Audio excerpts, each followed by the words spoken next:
finishing off with some questions that we've had sent in for you again, Phil. So Daniel has asked, with Paul Pogba available to play again from next month, do you think that should be an option that Man United should explore again?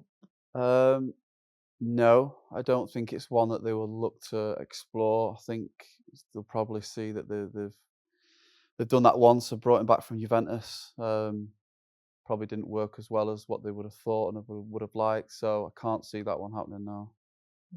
Why did Sir Alex get rid of him? Yep. I think Paul will end up in Saudi or somewhere like that. Okay, next question we've had. Who was your toughest ever opponent? Me. Toughest opponent. I've had a few, to be fair. I'm sure you have. Had a few nightmares. Let's talk about the Premier League and then talk about internationally. Oh yeah, good one. Well, internationally, the best player I've ever played against was Lionel Messi. Yeah. He was mic drop. He was an absolute joke in that game. We'll give you that 100%. Yeah, go on. I've gone to nail him in the middle of the pitch. I think it's on YouTube now. I've gone to nail him in the middle of the pitch. He's turned me, stuck it through my legs. I've turned around and stuck it back through my legs. No. You shouldn't have admitted that. Hey, everybody's going to look that one up now. With a big band around me head because I had a cut the game before. He internationally by far him. In the Premier League, I always find it really tough playing against Suarez. He had this knack of, and I'm probably doing him a disrespect. He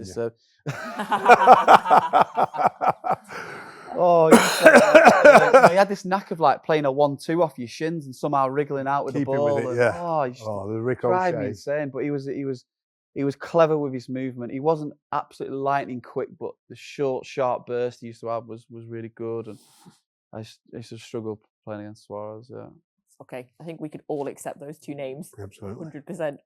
And next question in for you. You played 38 times with Vidic, which, by the way, as a Man City fan, Vidic is one of my favourite Premier League players of all time. 38 times with Vidic, 55 times with Ferdinand. Who was better? No fencing. That's like choosing between your mum or your dad. That's a tough one, that one. Listen, they've both got different... Sit on the fence and say... Right, I'm on the fence. Get on the fence there.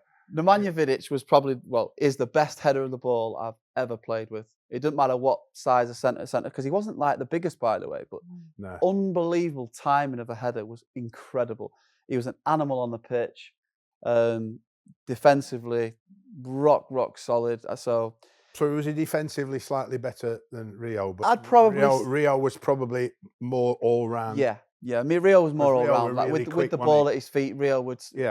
pretend to play it back to the keeper, and he'd have this shape it back to the keeper and just chop out the other side and just break the line straight away. And he had incredible ability with the ball, Rio. Yeah, just game understanding.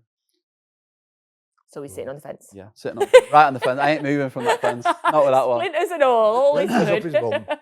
Right, the last question for you. Take yourself back to you were telling us about the story when Sam gives you your shirt. You're making your debut for Blackburn Rovers. 18-year-old Phil.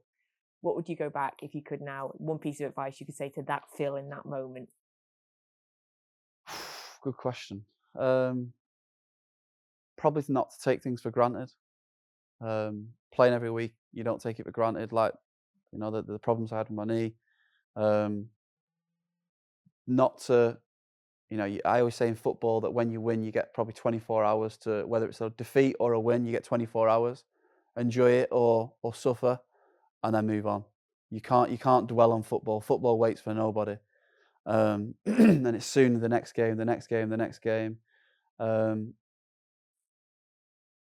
I don't know, it's a really tough question. Just at times to back myself a little bit more. I think through the middle part of my career, I didn't back myself, and that was through a lack of confidence, a lack of form. And it's all right saying back yourself, but how do you back yourself? How does that come? Well, it wouldn't have happened that if you hadn't had the injuries you've had, though, would it?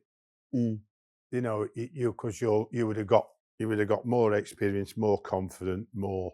I think when people yourself, but once injuries start, and one particular injury keeps coming back, then doubt comes into your mind, and then it drains your confidence a little bit. I knew. You know what I mean? The ability I had and what I brought to the team. I'm not saying I was one of the best players by far, but I knew the qualities I had to play for Man United, and I had to play for Man United for a long time and a sustained period.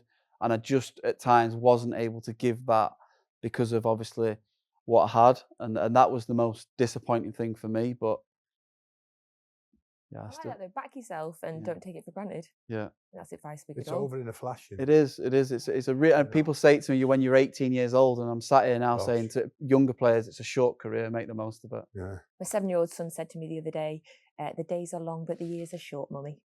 Very true. Oh, he's a philosopher at 7.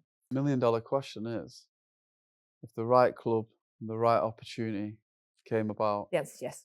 Well, the answer would be yes now. I mean, because you know, I've always people I've spoke to many people, Phil, that says eventually you get over it. Like, you mean you learn to, you know, move on and be like, I haven't, like, really, because I get the. I mean, it's probably in 2 years now, and 2 seasons. Like, you mean, and people say it gets less and less and less, but it hasn't got less and less for me. Sit there at home sometimes and go, oh, you know, I should be waking up like sweating. You know what I mean? Waiting to get to the game, thinking that one lad's got you go, and it's just an addiction that you find very difficult to get rid of. I live in constant fear that he's going to get a new job, which I'd be really happy for him, but then the podcast will be over. So be very, very happy for him. We'll try and work it around it. Thank you so much for coming on. No problem. Thank you very much. Thank you. Good luck, Phil. Thank you very much. Thanks, Sam. Thank you, Nat, as always. Thank you very much. I'll see you next week. Thank our followers, our subscribers, for instance. Keep following, keep subscribing. The more we get, the better we get, hopefully. Want to see Sam holding one of those YouTube play buttons at some point as well. That'd be amazing. So yes, thank you very much. We will be back next week with another episode of No Tippy Tappy Football.